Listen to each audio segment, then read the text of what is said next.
চাঁপাইনবাবগঞ্জে আওয়ামী লীগের কথিত নাশকতা রুখতে রাজপথে নেমেছে ইসলামী ছাত্র শিবির। আজ বৃহস্পতিবার সকাল 10টার দিকে শহরের বিভিন্ন গুরুত্বপূর্ণ স্থানে মিছিল ও অবস্থান কর্মসূচি পালন করে সংগঠনটির নেতাকর্মীরা।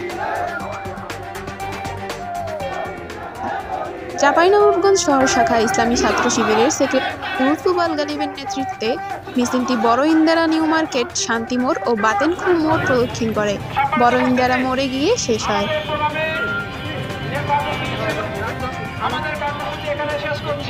নেতারা বলেন, আওয়ামী লীগের সন্ত্রাস ও নাশকতা থেকে সাধারণ জনগণকে রক্ষা করতে ইসলামী ছাত্র শিবির রাজপথে শান্তিপূর্ণ অবস্থান অব্যাহত রাখবে।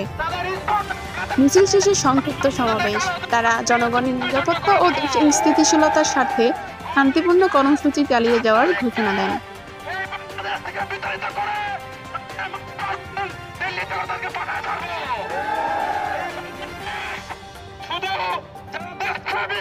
তাদের অধিকার রয়েছে, যারা দেশকে বিক্রি করেছে, যারা দেশকে অন্যায়ভাবে লুটপাট করেছে, যারা দেশকে কালোবাজারি করেছে, তাদের এই বাংলাদেশে থাকার কোনো অধিকার নাই।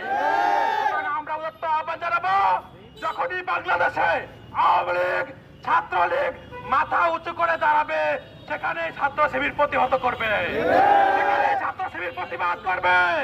সুতরাং দেশের স্বার্থে, জনগণের স্বার্থে ছাত্র শিবির অতীতে ছিল, বর্তমানে আছে, ভবিষ্যতে থাকবে। আজকের প্রোগ্রামে সবাইকে উপস্থিত হওয়ার জন্য আন্তরিক ধন্যবাদ জানিয়ে আজকে কর্মসূচি হচ্ছে। আসসালামু আলাইকুম ওয়া রাহমাতুল্লাহি ওয়া বারাকাতুহু। আর এখানে উপস্থিত মিডিয়ার ভাইরা উপস্থিত